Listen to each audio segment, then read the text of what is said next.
Bem-vindos ao Bitcoin Talks. Hoje temos um episódio com dois temas fundamentais que fazem parte daquilo que é a grande expectativa para o ano 2025. Este episódio é o episódio onde eu quero partilhar os dois grandes motivos pelos quais se pode mover o mercado das criptomoedas no ano 2025.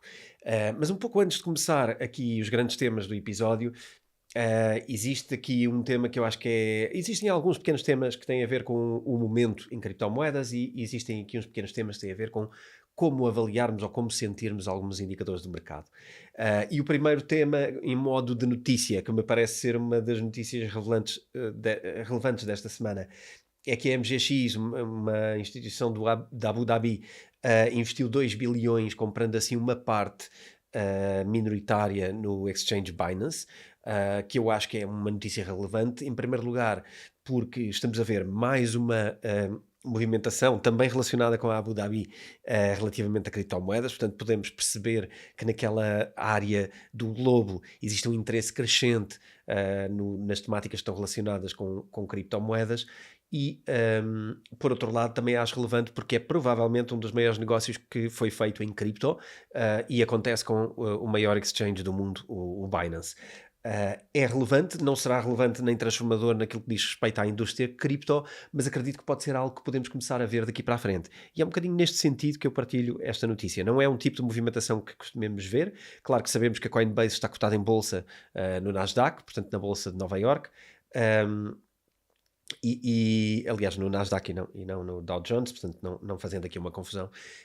Mas parece-me relevante no sentido em que vemos este tipo de negócios começarem a acontecer e eventualmente podemos ver aqui outras grandes instituições que nós conhecemos de renome, portanto internacional, e que podem querer entrar no mercado cripto através da aquisição de alguém que já esteja no mercado.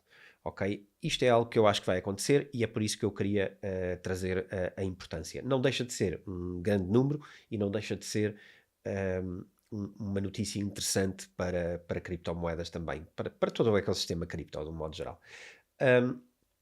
Um dos temas que eu vou arrancar aqui também de forma um bocadinho lateral e para dar contexto ao momento atual, tem a ver com a relação entre o Bitcoin e o ouro, que me parece que é algo que voltaremos a fazer de momento a momento e que às vezes é um bocadinho inevitável não fazermos esta relação, até por uma questão social ou até social no sentido de que tem a ver com notícias e que tem a ver com a forma como as pessoas hoje estão a olhar para Bitcoin, muito como uma commodity ou como um ativo como o ouro. Eu não concordo com essa avaliação, mas quando todo o mundo concorda é importante começar a dar relevância a esta comparação.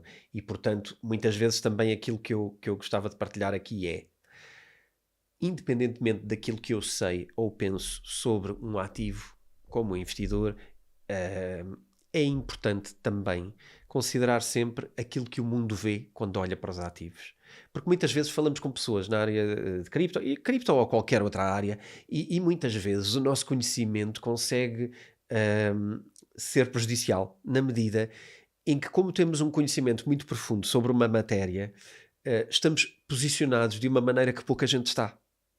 E isto, se umas vezes é uma vantagem, outras vezes pode ser uma desvantagem. Portanto, é muito importante em termos de investimento, ou até em termos da vida de um modo geral, percebermos que o nosso entendimento sobre uma matéria é um entendimento à luz do conhecimento que nós temos.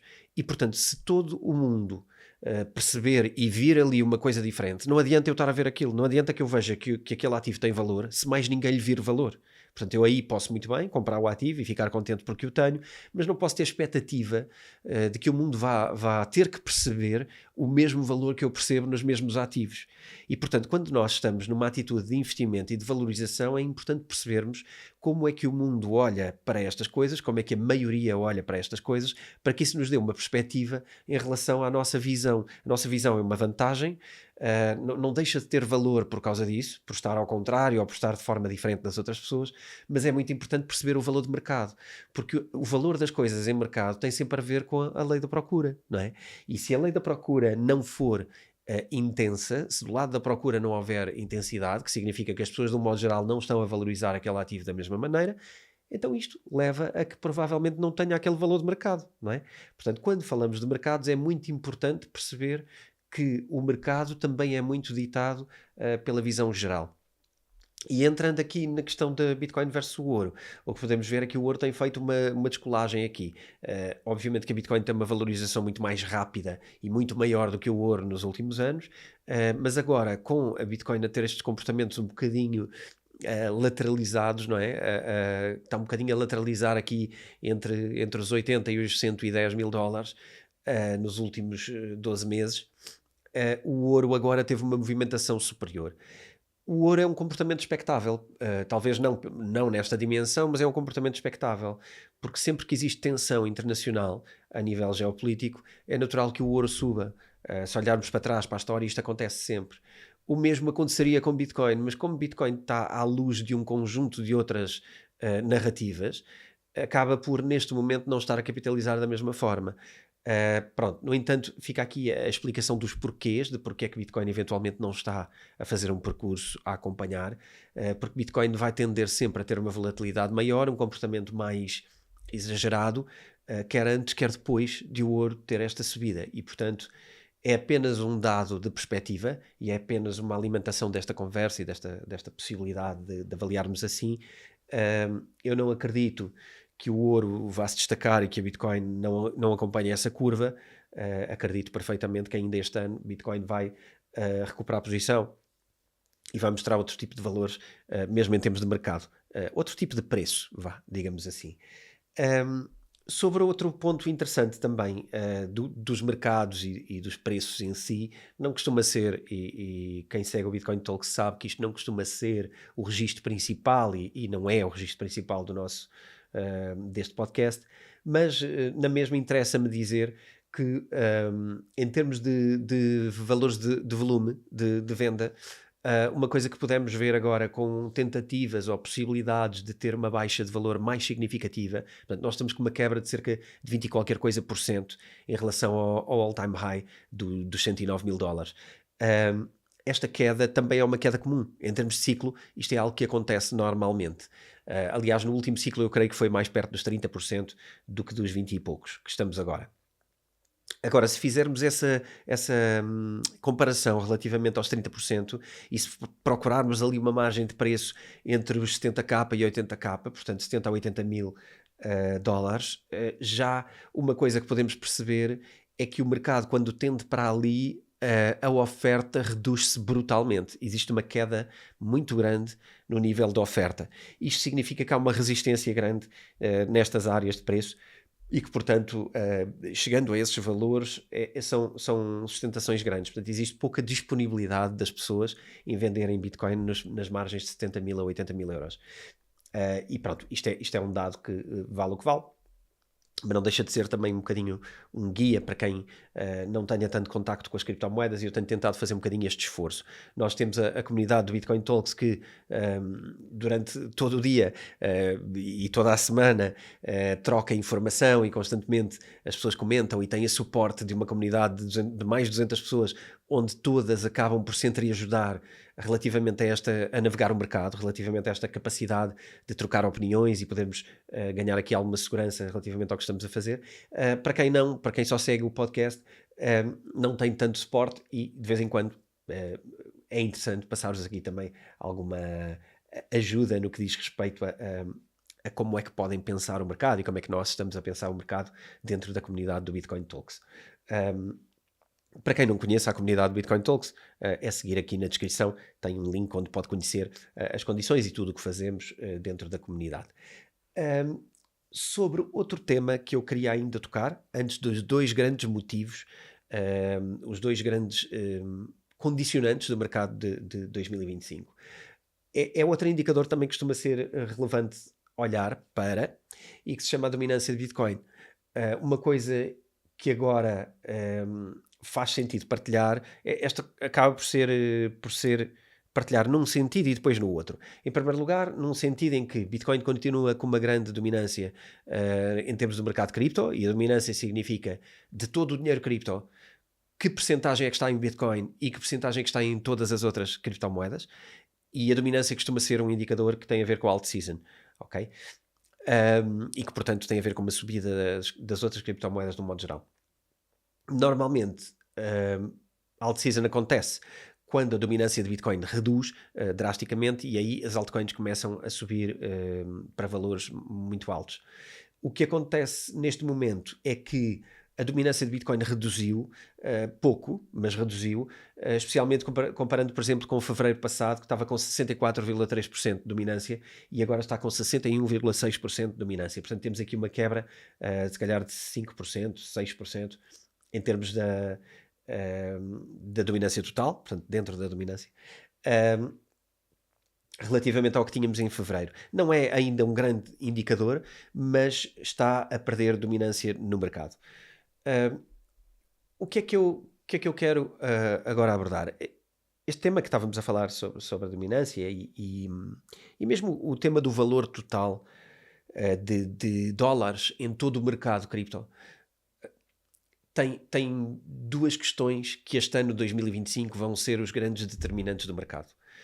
E essas duas questões são, em primeiro lugar, a ideia de que existe uma economia circular dentro do mundo cripto e a segunda ideia, a ideia de que existe uma possibilidade de uma recessão nos Estados Unidos afetar fortemente o mercado cripto. E ambas as coisas funcionam de forma duvidosa e são ambas as coisas que neste momento, na minha opinião, estão a condicionar o mercado e estão a guiar completamente as tendências do mercado neste momento e acredito que vão ser os grandes determinantes daqui para a frente, ok? Vamos falar de um deles de cada vez e vamos começar por falar da parte circular, porque é um tema mais curto e mais fácil de analisarmos. A parte circular é simples, porque tem muito a ver com a razão pela qual as pessoas entram ou têm cripto, ou entram no mercado cripto, ou a razão pela qual as pessoas detêm um token. E esta questão circular tem a ver com um pensamento que é o pensamento de as pessoas eventualmente só deterem um token cripto porque estão interessadas no quanto outras pessoas possam querer esse mesmo token. Ou seja, acabar por estar aqui a jogar um bocadinho o jogo de especulação e comprar um token apenas porque acham que esse token vai ser desejado por outras pessoas que vêm para o mercado e vão ter que comprar o token. Portanto, é apenas eu transportar um token de um preço para outro preço porque os outros vão comprar mais caro. E esta ideia circular de que estamos aqui à procura de um token para depois vender a outras pessoas é uma ideia que vai enfraquecer o mercado. E, portanto, enquanto estivermos num mercado em que só estamos, ou que muita gente está, para encontrar a próxima criptomoeda que os outros vão querer, chegar primeiro e vender a seguir, é um mercado circular e que vai ter muita dificuldade em sair de um ciclo de subida e descida, ok? Isto é um pensamento que no ano 2025 pode afetar o mercado, aliás já está a afetar o mercado e acho que vai ser um dos grandes ditadores do mercado até ao final do ano. É importante perceber que em termos gerais do mercado, também já agora aqui uma partilha de informação e de análise. Se olharmos para um ano atrás, exatamente há 12 meses, neste dia, em março, o mercado cripto tinha 1,15 trilhões de dólares, ok? Em março de 2024. Hoje, à mesma data, o mercado tem 1,30 trilhões de dólares. Portanto, há uma subida de 0,15 trilhões, que é muito significativa, porque na verdade é uma capitalização de cerca de 13% na quantidade de dinheiro no mercado cripto. Isto é muito significativo. O que está a acontecer no mercado é que uma grande parte desse valor está diluída por a nova vaga de criptomoedas. E, portanto, são muitas criptomoedas pequenas que todos os dias aparecem e que estão a reservar uma grande quantidade de capital. Eu já falei disto em episódios recentes e se calhar os episódios recentes da última temporada ajudam a criar aqui uma história que é importante perceber. Este episódio eu diria que é um culminar aqui de um conjunto de informação sobre o que está a acontecer no mercado, métricas do mercado e formas de olharmos para o mercado que pode dar boas linhas sobre como vocês podem navegar este ano de 2025, que será determinante para o ciclo cripto. O ano 2025 vai ser o ano onde se distingue o trigo do joio e, portanto, vamos perceber como é que estamos em ciclos de criptomoedas, como é que estamos em halving, como é que estamos com ETFs no mercado, como é que estamos com um conjunto de variáveis que a partir de agora tenderão a ser mais permanentes. E, portanto, é um ano muito determinante para cripto, ok? Até ao final do ano eu acho que vamos sedimentar aqui todo um novo pensamento de cripto e se calhar muitas das teorias de cripto que tínhamos até hoje podem mudar no ano 2025. O outro ponto, portanto, isto tem a ver com a parte circular e tem a ver com a quantidade de cripto no mercado. O outro ponto que eu vou falar tem a ver com a parte global e tem a ver com a parte de risco de mercado, tem a ver com uma crise americana. Para perceber uma crise americana, temos que perceber uma crise global, porque eventualmente podemos falar aqui de. Eu quero ir mais longe do que isso e falar de uma possibilidade de vermos aqui uma crise global para além de uma crise americana. Uma vai implicar a outra, seja ela qual for a primeira, mas uma delas vai sempre implicar a outra e é importante percebermos os impactos. Quero também fazer a transição dessa crise para analisar aqui algumas coisas no mercado português, porque acho que é giro percebermos também como é que os números podem mentir. Mas antes de falar de tudo isto, gostava de falar de uma coisa que me têm perguntado bastante e que também tem sido falado a espaços na nossa comunidade. E essa coisa é a manipulação de mercado. De vez em quando tenho tido pessoas a perguntarem-me sobre manipulação de mercado, seja pela parte do agente A ou agente B estará ou não a manipular o mercado, será que os Estados Unidos estão a manipular o mercado, será que a Coreia do Norte está a manipular o mercado, enfim, a pergunta muda conforme o lugar de origem desta informação, mas a grande dúvida das pessoas e o grande medo das pessoas, de um modo geral, é se o mercado é manipulado. Hum, Isto vai levar aqui uns minutinhos a explicar esta ação e o que é que isto significa e o que é que isto é ou não é, mas a resposta simples seria sim, o mercado é manipulado, ok? O mercado é manipulado, mas esta resposta também não pode existir sem haver logo uma continuação, que é todos os mercados são manipulados. Todos os mercados que envolvem dinheiro são manipulados. E são muito mais manipulados do que a maioria das pessoas percebe. E é isso que eu quero desmontar aqui para percebermos que, mesmo o mercado sendo manipulado, não é mais ou menos credível do que outros mercados que são muito mais manipulados e por agentes muito mais poderosos que todos os dias formam cartéis, inclusivamente, formados por bancos. Já lá iremos. Eu vou passar aqui as notícias, eu vou passar aqui os casos concretos da manipulação para que vocês, de uma vez por todas, percebam a ideia de que a manipulação é inerente ao sistema financeiro. Simplesmente já nos distanciaram do sistema financeiro em algumas temáticas e nós já só ouvimos umas coisas à distância. No mercado cripto, como são pessoas muito interessadas e muito por dentro e muito informadas no mercado, sempre que começam a perceber algum tipo de manipulação, ficam mais assustadas. A manipulação faz parte do mercado, ok? Vamos analisar aqui uma ideia ou duas sobre a manipulação do mercado. Em primeiro lugar, sedimentar esta ideia e ganhar algum conforto sobre a ideia de que os mercados são manipulados, ainda assim os mercados são interessantes. É preciso perceber que onde houver o chamado smart money, portanto o dinheiro dos poderosos, o dinheiro das pessoas que têm acesso ao dinheiro e que têm literacia financeira, e não estou a falar de pessoas milionárias, estou a falar de grandes instituições que ao longo da história sempre manipularam o dinheiro. Sempre que há este smart money envolvido e que há volume, há intervenientes com mais e menos poder, ok? Há níveis diferentes de informação no mercado. E quando há níveis diferentes de informação no mercado, quem tem informação usa essa informação a seu favor. Okay? Vocês veem isto no dia-a-dia, vocês veem isto em qualquer comportamento no dia-a-dia que vocês tenham, mesmo nas empresas. Quem tem informação usa a informação a seu favor. É normal que o faça. Depois pode fazê-lo com mais ou menos moral, com mais ou menos princípios, e depois entramos aqui numa outra parte que tem a ver com como é que queremos estar na vida. Mas nos mercados, estas instituições têm poucos princípios. E, portanto, sempre que podem, usufruem da manipulação da maneira mais extrema. eu gostava de falar sobre um dos maiores mercados do mundo. Aliás, eu fiz uma apresentação este fim de semana numa palestra e falei do maior mercado do mundo, que é o mercado monetário.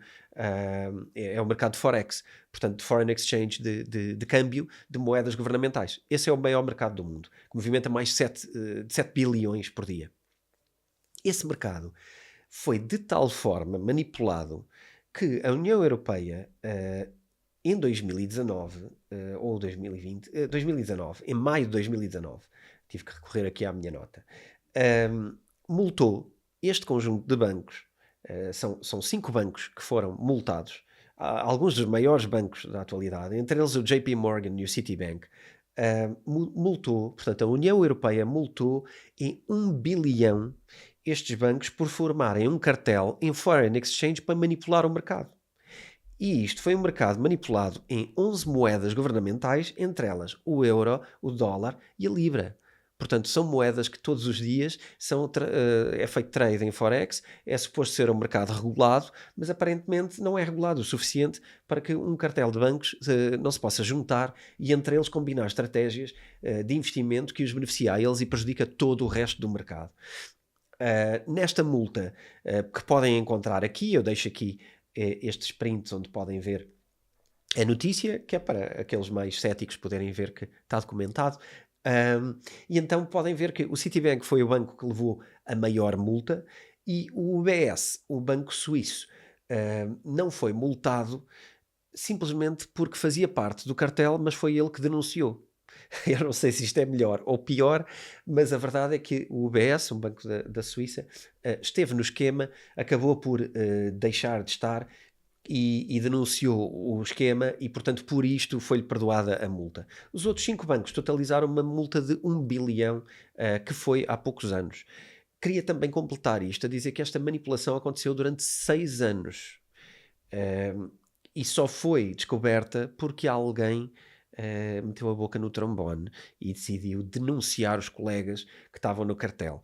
Portanto, isto se calhar, se não tivesse sido denunciado pelo UBS, sabe-se lá porquê, se calhar ainda estava aí e se calhar continuavam a manipular o mercado nestas 11 moedas, ou se calhar já tinham 22 nesta altura. A verdade é que estes bancos partilhavam informações confidenciais e que não podiam revelar entre eles, e portanto faziam um arranjinho e revelavam os esquemas dos seus investimentos em chats online. Portanto, engraçado que aconteça desta forma tão arcaica. Agora percebam, podem pensar, de facto, pronto, os bancos fizeram isto, mas foram apanhados e foram bem multados. Ora bem, em primeiro lugar, eu acredito que os benefícios daquela atividade foram superiores à multa, como são sempre no caso das multas que são dadas aos bancos, não é? Em segundo lugar, queria dizer-vos que isto não é raro, porque sem grande esforço, também partilho aqui uma segunda situação no ano de 2013, quando foi multado outro cartel bancário, outro ou o mesmo, porque curiosamente os nomes que eu vou dizer vão ser parecidos, outro cartel bancário, e foi multado num valor recorde, que foi 1,7 bilhões de euros, ok? 2,3 bilhões de dólares, em câmbio da altura pelo menos, e que foi multado também pela Comissão Europeia. Porquê? Por fazer manipulação de índices de referência das taxas de juro. Okay? E estes bancos foram o Citigroup, o Deutsche Bank, o Royal Bank of Scotland, a JP Morgan, o Barclays e a Société Générale. Pronto, então, se quiserem, façam assim umas pesquisas pela net e vejam a quantidade de outros processos que existem em outros mercados, também mercados regulados, mas que nem por isso são regulados. E, portanto, se isto existe em outros mercados que são controlados por bancos e outros bancos estão a fazer esquemas de carteiros de bancos, muitas vezes a palavra bancos, não é? Eu pergunto porque é que seria diferente no mercado cripto, não é? Onde não temos só os bancos, temos a humanidade inteira. Portanto, toda a gente gostaria de ser um banco. Não porque toda a gente gostasse de cometer este tipo de fraudes, mas porque toda a gente gostaria de ter o mesmo acesso que os bancos têm e as mesmas possibilidades que os bancos têm para usar o dinheiro. Então, e porquê é que isto é importante? Isto é importante para que se perceba que o jogo dos mercados é um jogo de smart money atrás de capturar o dumb money. e nós, queiramos ou não, faremos sempre parte do dumb money, seja porque temos pouca dimensão para poder usar as mesmas ferramentas, ou seja porque de facto não percebemos nada dos mercados de investimento e estamos só aqui para ser presas do smart money para nos liquidar. O que é que eu ahm, partilho ainda nesta parte? Nós, utilizadores, basicamente estamos sempre a fazer operações no mercado e, e é um mercado onde nós estamos a concorrer contra o smart money ou contra outro da money como nós, mas o grande player aqui é o smart money, não é? E a diferença entre nós, há duas diferenças fundamentais. A diferença entre nós, em primeira instância, é eles sabem como é que nós operamos no mercado. Nós, ou muitos de nós, pelo menos, não sabem que ferramentas eles têm para operar no mercado. Isto é logo uma desvantagem competitiva, não é? E por outro lado, depois tem a ver com ferramentas, não é? Enquanto no caso do Smart Money, eles sabem que nós fazemos análises fundamentais, análises técnicas, que nós fazemos erros emocionais constantemente, que criamos falsas expectativas e que olhamos para catalisadores de mercado bull e mercado bear de uma forma bastante à zona, ok?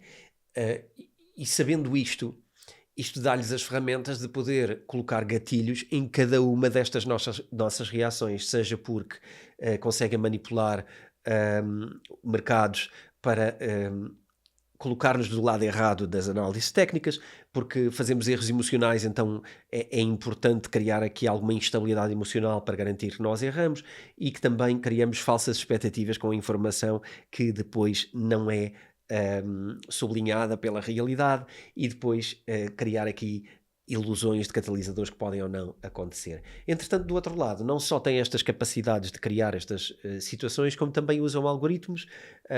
Estes algoritmos permitem analisar e selecionar momentos-chave do mercado para poder criar esses gatilhos. Têm conexões privilegiadas ao mercado, quer seja em velocidade de acesso ao mercado, quer seja em processamento dos order books. Têm algoritmos para estabelecer esses pontos-chave e depois, em frações de segundo, conseguir criar movimentações de mercado brutais que nos acabam por liquidar as posições todas até ao momento que lhes interessa liquidar e, portanto, a forma como processam a informação é milhares de vezes superior àquilo que um humano conseguiria fazer.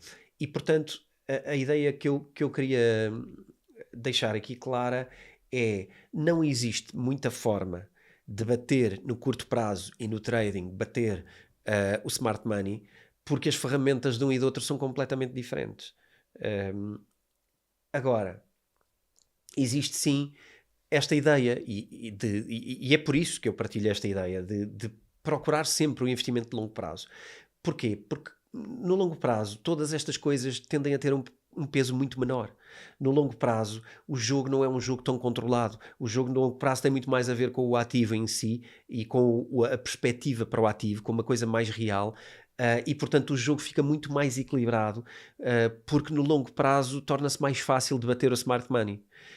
No curto prazo é virtualmente impossível. E então esta é a ideia que sustenta esta opção por gerir o risco no longo prazo, em vez de gerirmos o risco no curto prazo. Porque no curto prazo o jogo de gerir o risco fica mais complicado, temos que gerir a incerteza do mercado e todas estas ações, enquanto que no longo prazo temos que gerir coisas muito mais fáceis de mitigar, digamos assim. Vamos passar aqui à parte 2, enquanto vocês digerem a parte 1. E já agora aproveitava aqui em modo até de transição, se calhar calha bem agora, se calhar fazer-vos aqui um convite. Eu vou criar uma newsletter que é um projeto meio surpresa e que vai ter várias fases ao longo deste ano.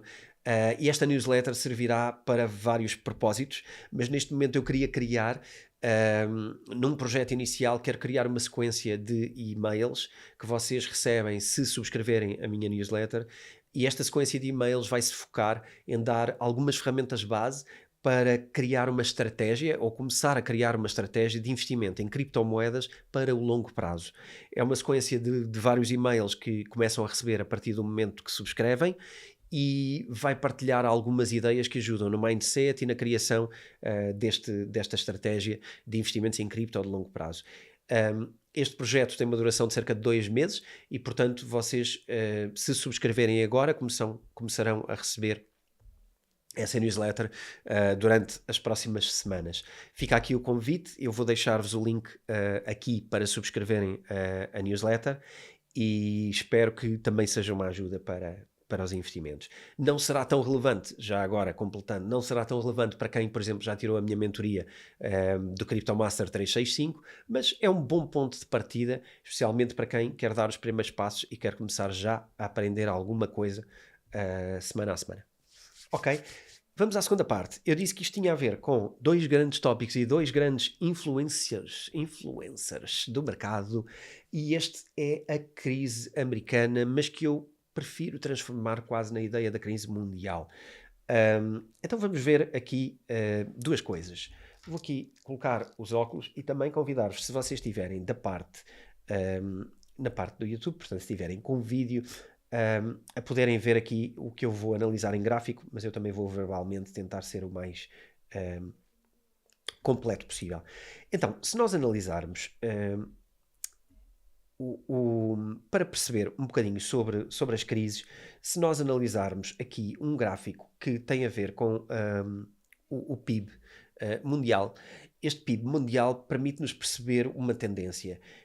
A tendência é de que sempre que há fases relativamente prolongadas, cerca de um ano ou mais, sem crescimento do PIB, esses momentos acabam por gerar crises, ok? E eu projeto aqui este gráfico, onde nós podemos analisar aqui desde os anos 60 até ao momento atual, e podemos analisar subidas e descidas. Se virmos aqui abaixo do zero, nós temos alguns momentos em que o PIB é negativo. E estes são os momentos das crises. Se vocês repararem, antes de cada crise, existe uma recessão brutal aqui é o GDP, não é? Portanto, é o PIB mundial. Temos aqui, em crises, temos há alguns anos, o ano de 75, o ano de 82, o ano de 92. Temos aqui o ano de 2009, da grande crise imobiliária, e depois temos aqui o ano de 2020, que foi o ano em que isto aconteceu, fruto da pandemia. Então, o que é que eu queria mostrar com isto? Em primeiro lugar, queria mostrar esta tendência que podemos estar a viver agora, no momento atual, também com uma queda no PIB, não só o PIB americano, como o PIB no mundo de um modo geral. E cada vez mais estamos a ver alguns destes países com dificuldade de crescimento e com reduções no seu crescimento. E isto normalmente tem sido indício de que a seguir vem uma crise. Em termos de crises, também um bocadinho, agora para desmontar aqui uma segunda parte, onde vamos brincar com a economia portuguesa. As economias americana, chinesa, alemã e a japonesa também, e também a economia da Índia, são as economias que nesta altura estão a direcionar a maioria do PIB mundial. No caso da economia americana e chinesa, são proporções muito elevadas. Todas estas economias estão com grandes dificuldades de crescimento. Todas elas estão a entrar em crises. Os americanos, por vários motivos, e quem quiser perceber um bocadinho o que se passa nos Estados Unidos agora, é boa altura para voltar atrás e ver os episódios que eu e o Rui Queiroz fizemos aqui dentro do meu podcast sobre a nova ordem mundial, sobre o livro do Ray Dalio, em que são 10 episódios em que nós analisámos... foi quase um acompanhamento da leitura do livro, portanto eu até aconselharia a fazer um duplo, aproveitarem para ler o livro e aproveitarem para ver os nossos podcasts, em que se percebe qual é o estágio do Império Americano neste momento. A crise chinesa, nesta altura, deve-se muito ao mercado imobiliário na China, que teve um grande revés, e que estão a tentar sair dele, mas com alguma dificuldade. E estão a imprimir muito dinheiro na China. Estão a recorrer totalmente à impressora e, portanto, também não vai correr bem no médio prazo. A Alemanha está numa crise profunda que tem muito a ver com uma ideologia política distanciada da realidade e que é uma ideologia que se estende à Europa toda. Nem se analisa a Europa a nível internacional, só se olha para a Alemanha, porque de facto a Europa como um todo é muito insignificante. Ahm, mas o crescimento europeu é praticamente não existente, há muito tempo que é inferior a 1% e, portanto, é não crescer, é uma estagnação total. A Alemanha encontra-se em especial recessão por motivos sociais internos, eu já o expliquei aqui, e também por uma indústria com grande dificuldade em crescer. Muitas outras estão a regredir. O Japão também com uma situação se calhar parecida com a Alemanha, e agora também tudo isto em cima de uma incerteza geopolítica que tem a ver com a possibilidade da Europa estar interessada num conflito internacional, e aqui podemos ver as coisas de facto a ruírem como um todo. Aqui eu diria que o cenário de guerra pode acontecer por dois motivos. Primeiro, por não saber sair dela, e em segundo, por interesse próprio, porque as coisas estão tão mal que a guerra pode ser interessante, porque normalmente todas as guerras depois geram crescimento económico, não é? Por muito dramático que isto seja, olhando para a história, os números são estes. Mas vamos tentar não desviar demasiado sobre o tópico principal. Um, e perceber aqui uma ideia base. Em primeiro lugar, falar sobre o PIB. Já agora, literacia financeira para cima da mesa. O PIB é poucas vezes explicado e é muitas vezes falado. E as pessoas veem um número PIB na televisão e veem, o PIB cresceu e isto é bom. O PIB diminuiu e isto é mau.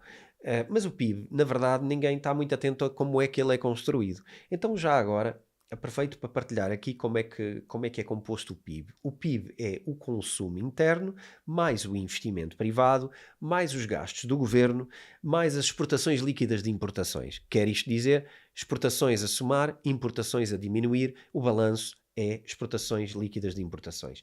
E, portanto, estes são os números que compõem o PIB, e o PIB, quando é apresentado, é um aglomerado, a soma destas métricas que eu partilhei aqui.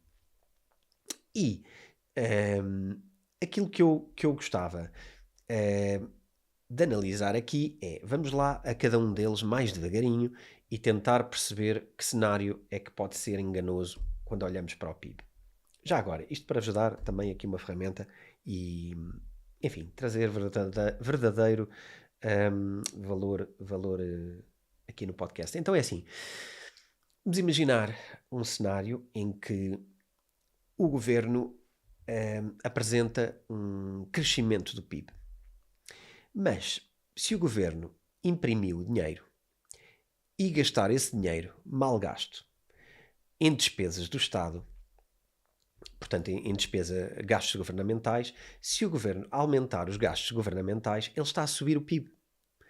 E se ele o fizer à custa de imprimir dinheiro, ele, portanto, não está a pagar, na verdade, nada, está a diminuir a sua dívida, e está também a financiar o PIB através do aumento dos gastos do governo, porque depois pega no dinheiro que imprimiu e gasta e faz, portanto, um aumento do orçamento de Estado. Ora bem, se nós tivéssemos um aumento do PIB por esta via, na verdade era enganoso, porque estávamos aqui com um PIB mais alto, mas na verdade não era porque tivéssemos uma economia a crescer e não era porque tínhamos aqui um melhor número e porque tivéssemos mais ricos como país. Aliás, pelo contrário, porque quando o governo imprime dinheiro, o que acontece às pessoas é que o dinheiro delas vale menos. Portanto, as pessoas na verdade estão mais pobres. Portanto, veríamos o PIB a subir, mas não percebíamos muito bem porque é que a nossa vida era mais pobre, na verdade. Pobre é a palavra. Mas o indicador era ótimo, porque víamos um PIB a aumentar. Eu não sei se vocês já estão a fazer aqui alguma relação ou não com a realidade. Então, veríamos o governo a imprimir dinheiro e a usar dinheiro, nomeadamente, por exemplo, dinheiro de subsídios, que eram criados, por exemplo, para uma bazuca ou para um PRR, imaginemos, em que se trazia dinheiro para o país, mas depois os concursos colocados eram concursos aos quais o governo concorria. E, portanto, o valor que era trazido era valor que vinha do Estado, mas que ia para o Estado. E depois víamos esses gastos a serem feitos de uma forma que se calhar nem todos concordaríamos.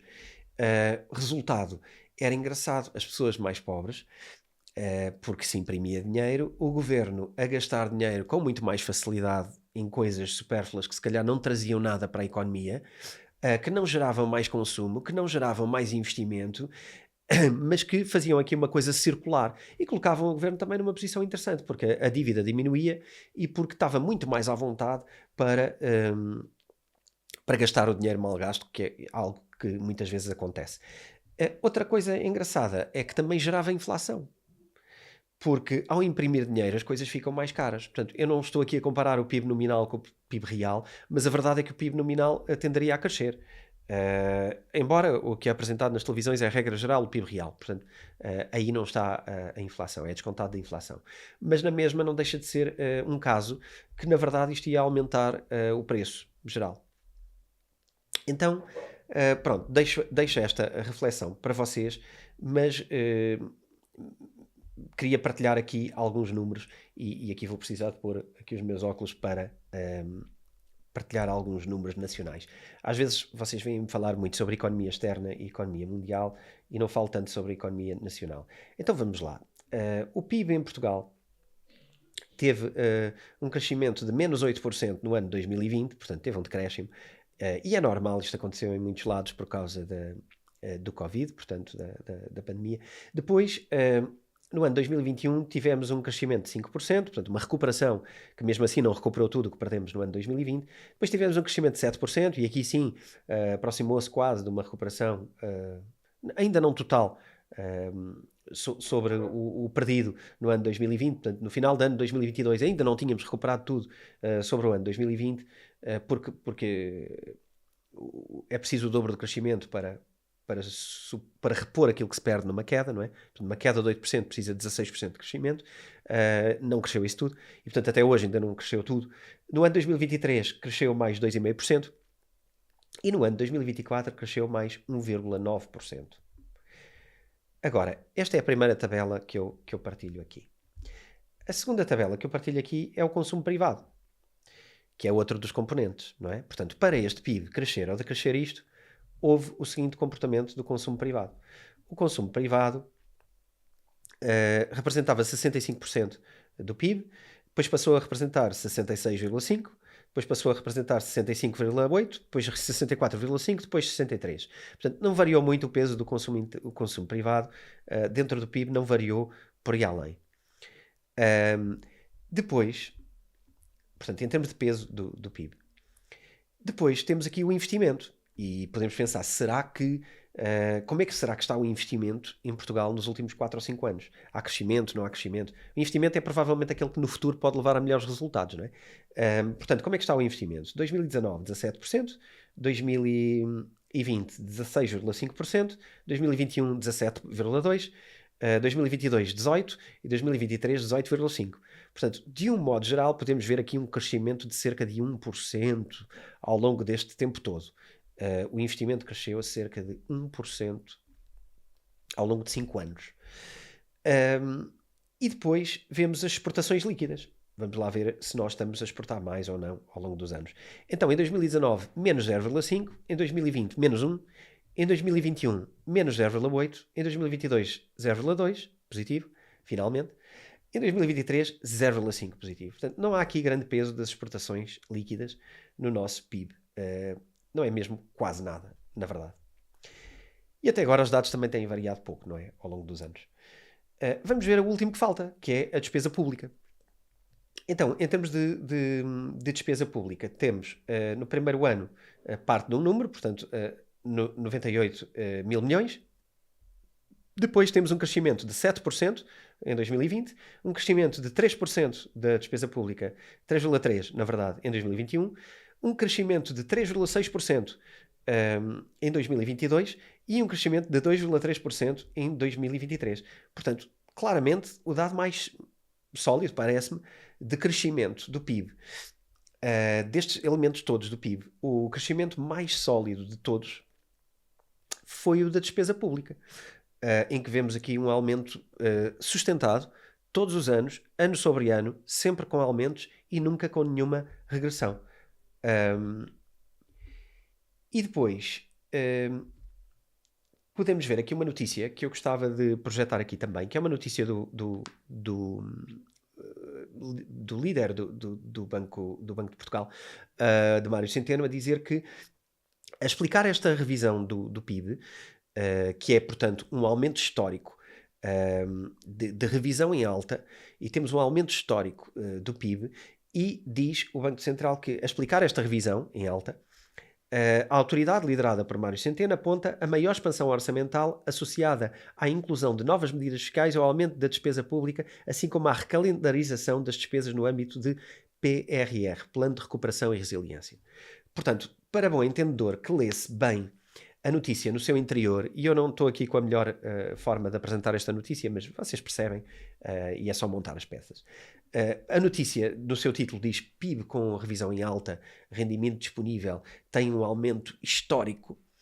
E depois, quando vamos a ler o detalhe, percebemos que, afinal, isto tem mais a ver com um aumento da despesa do que propriamente com um aumento do resto. Mas se virmos aqui esta notícia, que também punha aqui sobre o ano 2024, que é uma notícia do Expresso, e que diz que o PIB cresceu 1,9% em 2024, acima da estimativa do governo.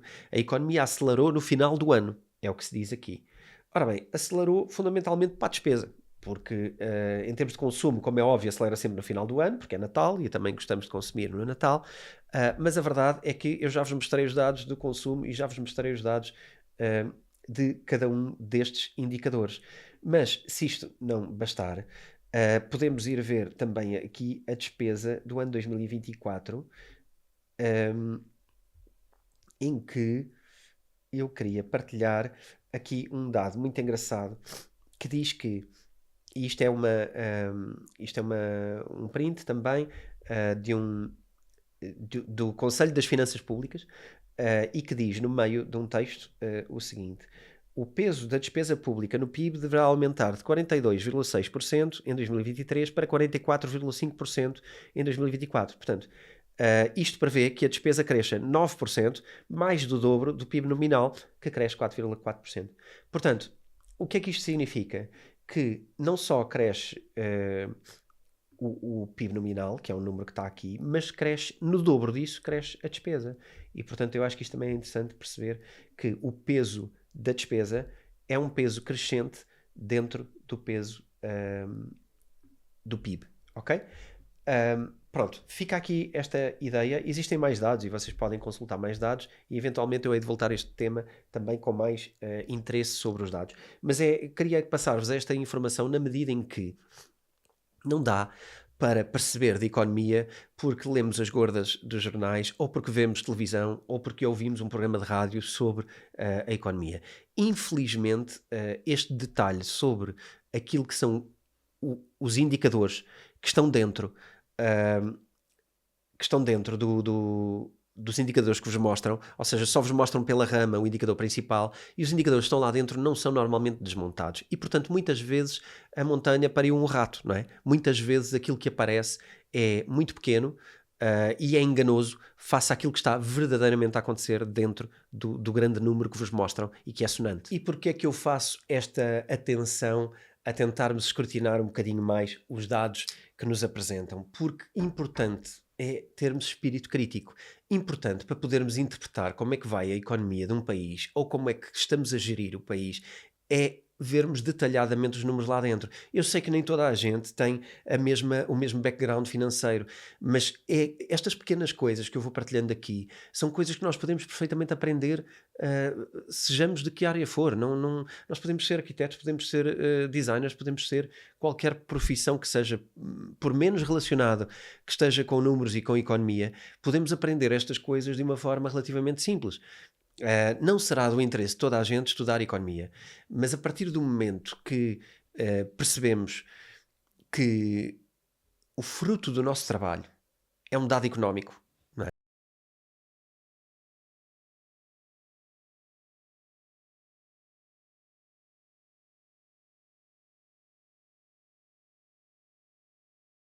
aquilo que influencia a nossa realidade.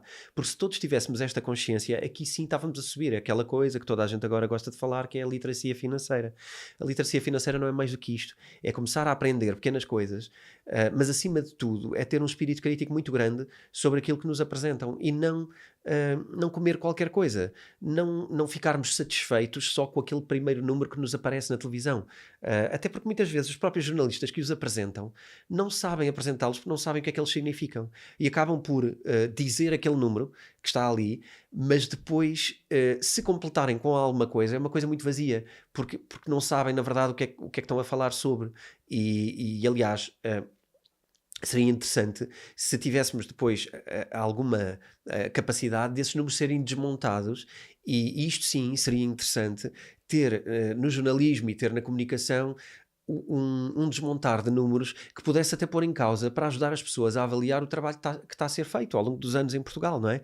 Porque no fundo o resultado da nossa qualidade de vida aqui e da economia aqui vai ser um resultado influenciado por estas coisas.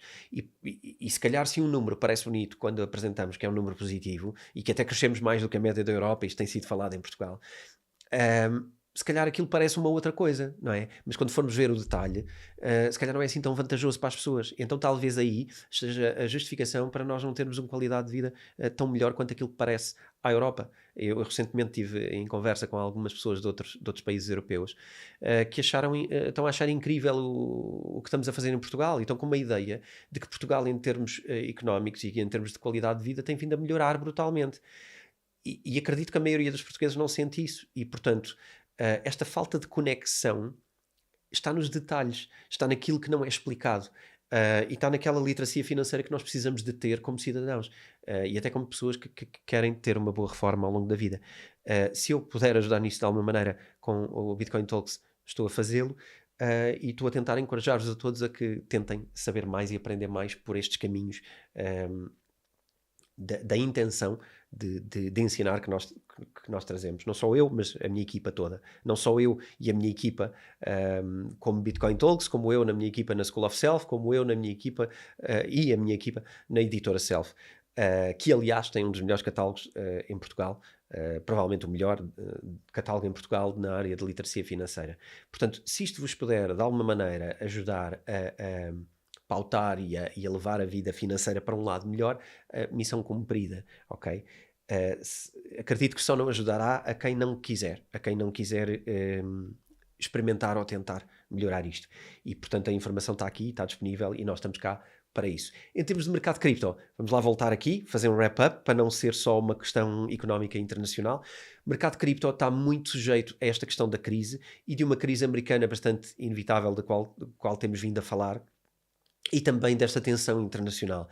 Tudo isto, à medida que se resolva A, B ou C e que estas variáveis ao longo do ano se mexam para cima ou para baixo, e estou a falar de tensão de geopolítica, tarifas, mas depois num contexto global também esta crise mundial que pode estar a estourar, tudo isto vai pesar também em cripto, como também pesa no mercado acionista, ok? Vai pesar nos dois mercados. Portanto, se vocês tiverem investimentos financeiros em bolsa, aquilo que eu estou a dizer aplica-se a ambos os cenários. E até mais em bolsa do que em cripto, porque cripto pode ser o backdoor para fugir desta parte governamental.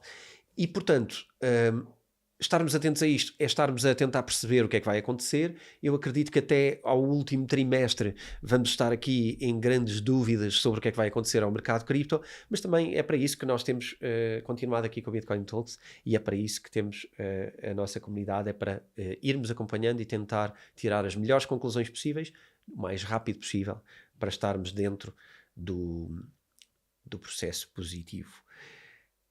Por hoje é tudo.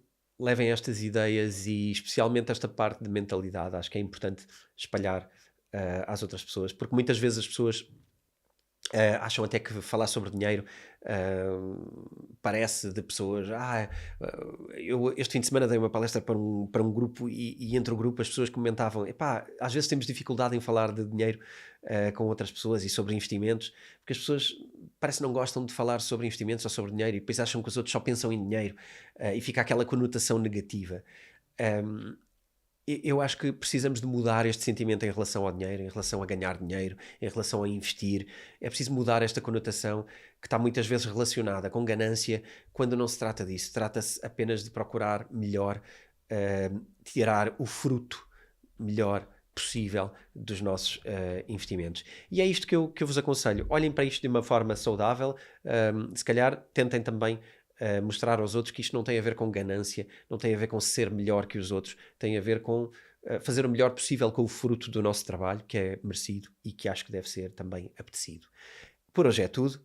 Um bom fim de semana para vocês e estamos cá para a semana com mais um episódio.